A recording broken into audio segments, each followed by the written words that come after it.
I give thanks for being with you this morning. I thank Reverend Lori for her kind invitation to come and speak to you during this Black History Month. I am Black, and I do have some history. So here I am. I just started reading Jim Wallace's new book, America's Original Sin. About halfway through the second chapter, I put the book down. I put the book down not because it's a bad book or it's horribly written, quite the contrary. The book is simply too much. It's too much information that begins to hurt my brain cells. Too much information that reminds me that I am the mother of two young adult men, 22 and 24, which sometimes can invoke a great deal of anxiety, and which can on occasion turn into outright fear. And then it makes me angry. It makes me angry that I have no control over the anxiety I feel, the fear I have. I spend times wondering if my sons are all right, with one in college in New Brunswick and the other one living and working in the Florida Panhandle. I think about my great-nephew in Maryland. I think about my brother. I think about my nephews. I think about my cousins. I think about the men who work for me and the sons of the women that we serve at the shelter. These days, I also think about those sons and brothers and nephews and cousins who are totally unknown to me, but I know known to God. Long before Trayvon Martin was shot and killed in Florida in 2012, there have been untold deaths of primarily young Black men that went largely unnoticed in the national news. Since Trayvon's death, we've had a little bit more insight what goes on in some of our communities. There have been more than a handful of deaths of young Black men and women, all by law enforcement or because of some law enforcement action which later resulted in a death with unknown or mysterious circumstance. These have been in the headlines. Each time another story comes, I become a bit more indignant, a bit more disillusioned by what looks like an outright assault on people of color, mostly African Americans, but let's be certain these actions are and have been happening to most people of color. And the question that comes to my mind is, when? When will the brutality, the assaults, the shootings stop? When? Wallace's book is important. It's important because, once again, it propels us to have the real conversation on America's original sin, racism. Back in 1987, in a cover story for Sojourners magazine, the article was called America's Original Sin, The Legacy of White Racism. Wallace wrote, "The United States of America, established as a white society founded upon the near genocide of another race and then the enslavement of yet another. Leave no doubt, this was not a well-accepted article. He didn't get flowers sent to him. Wallace said, this was probably the most controversial statement or sentence he had ever spoken. At the end of the day, Wallace simply made a historical statement based on facts. He has never said anything as controversial, even when he was talking about abortion, same-sex, the wars in Vietnam or Iraq, presidential elections, or anything to do with national or church politics. Racism, no matter how you try to discuss it, is a hot and incendiary topic that makes us uncomfortable. Yet, it is the one topic that we more often than not, both consciously and unconsciously, choose to run from, usually screaming internally. And because of this, along with our fear, and not real unwillingness, but unwillingness because we're afraid, to really break racism down, we limit our ability to make any real movement with it. Don't get me wrong. We've had a lot of forward movement, but we've had a lot of standing still. As Christians, we must come to understand that racism is deeply rooted in sin, which goes far deeper than just making accusations, taking political stands, or engaging in partisan maneuvering, name-calling, or blaming. And because we're Christians, each and every one of us is called to stand toe-to-toe, despite our uncomfortableness, our fear and anxiety, and be bearers of the gospel message, no matter the consequence. Racial healing is a commitment right from the heart of the gospel. If we say we belong to Christ, that we represent Christ, that we choose love over hate the way Christ taught us, then the real mission of racial reconciliation lands squarely on every one of our shoulders, doesn't it? Clearly, I am not white. Surprised? The point is, I cannot speak from the perspective of a white person, just as a white person can't speak from the perspective of a black person, although we heard something weird in the news this year about maybe that did happen, but really it didn't happen, because no matter what and how you try to pass whatever, you still don't have that experience to speak from that place. You can try, not saying it's impossible, but if we're being honest, it's not something that can really happen.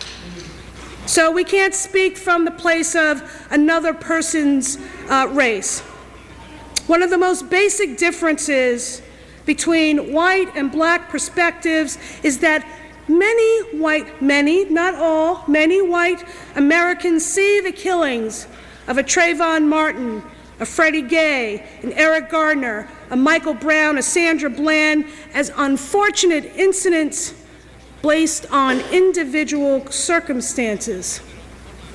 However, most black Americans see these killings up against a myriad of systems and barriers that devalue their lives over white lives. Each time another incident hits the national news, the sense of helplessness merely increases. What most of us miss are those incidents that happen daily in our communities or communities that are near us. Unless we're there or we know somebody, we don't hear about what's going on. But be clear, people are dying, people are losing their rights. We don't know about the deaths or the adverse law enforcement encounters, but we do know that each time one of these actions happen, it strips away at the already frayed fabric of a community generally already in distress. In far too many communities across the country, we just need to stop right here, Jersey City, or Newark and Irvington, where the majority of the clients I serve come from, about the disintegration of not only the physical aspects of a community, but the people themselves. We've had decades of not providing equal educational opportunities for people living in poverty. We've had decades of racial divide and division. We've had decades of black Americans being told directly and indirectly that they're not worth the effort. After a while, my friends, this not only takes a toll on the psyche, it manifests itself in ways that are nearly impossible to stop. Hopelessness is a real thing. I remember when I was growing up, I remember the robust manufacturing companies in Newark and Kearney and Harrison, here in Jersey City and Patterson. Anyone who wanted a job got a job. If you wanted to work, you could find a job. And then the manufacturing companies began to move their operations out to the Midwest or out of the country. What we have left are carcasses of warehouses, sometimes newly built housing that most people who need it can't afford it.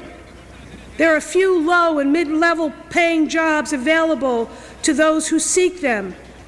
And when we can't find work, when we can't support our families, this simply just leads to the breakdown of the family life, and in turn, heightens the hopelessness.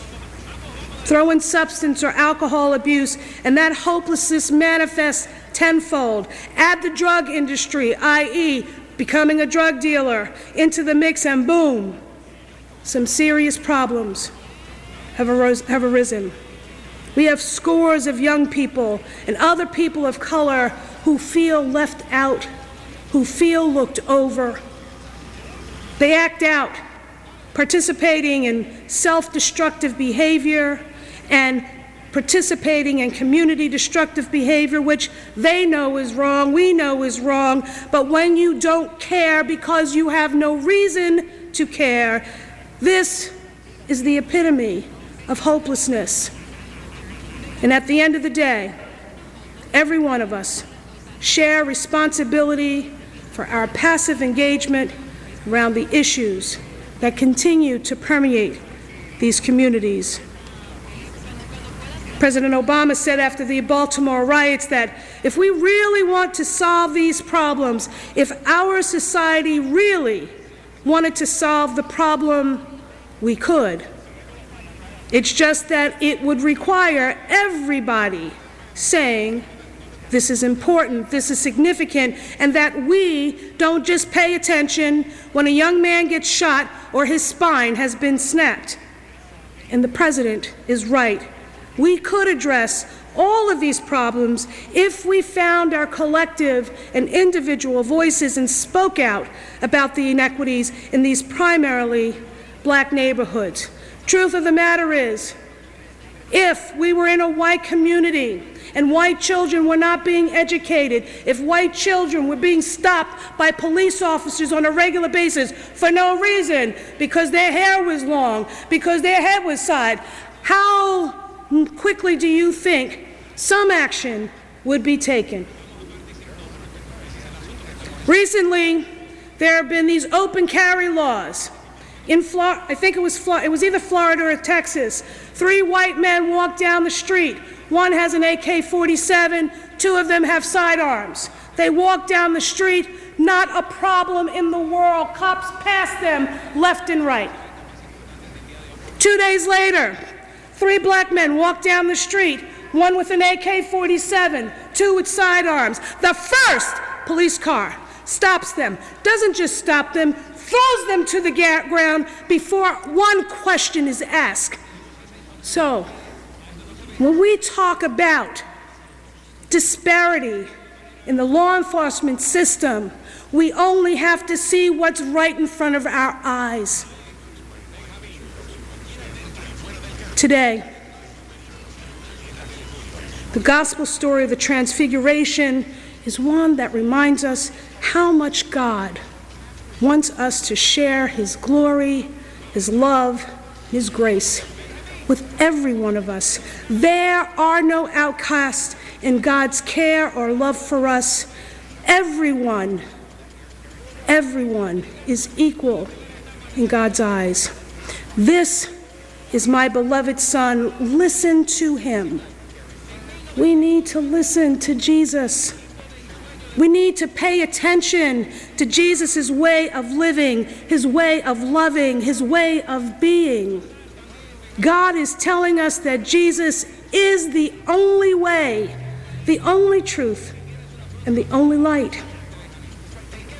We need to listen to Jesus as He calls us to be a forgiving, loving, and reconciling people. But in order for this to happen, We need to allow Jesus to truly touch and heal our hearts, to bring new life into us that will allow us to know without question the unconditional grace and his unending love for us. When we come to really believe, truly believe, that Jesus' love for us is real, we can move forward with confidence and tackle the sin of racism that continues to keep us separated and divided in so many ways. There is still so much more for us to overcome together as a people of God. We are called to be agents of God's grace in the midst of an often dark and unclean world.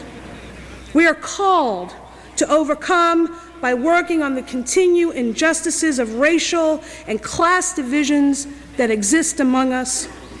We must understand that we can't overcome those things that hold us back until we realize that we are called to walk hand in hand to address the issues of poverty, homelessness, unemployment that is so pervasive in our own communities here, throughout northern New Jersey, throughout our country, that we can't overcome until we ensure that every young girl, every young boy, every woman is freed from the bonds of sex trafficking and domestic violence, and that our children are protected from all abuses. That we cannot overcome until we understand that until the day that we can obliterate the drug trade and help free those who have found themselves bound by alcohol and drugs, until we address the issue of gun control, until we talk and reach out to our young people and remind them that the gang life is not the only life. We are called to reach out and embrace those who struggle with mental health, disabilities, illnesses, issues. If we are to overcome together as a Christian community, as people in America, as Americans, we cannot be afraid to stare down those who choose to keep us down, and we must know and understand that we are not alone, that we are never alone, that God is always with us. God always gives us the strength to face and do all that needs to be done. Our fight is not over, but we can overcome it with the armor of Christ and with God's boundless love and grace. Can I ask you all to stand up? Don't get thrown off. We shall overcome. We shall overcome. We shall overcome someday. Walk deep in my heart. I do believe we shall overcome someday. Amen, brothers and sisters.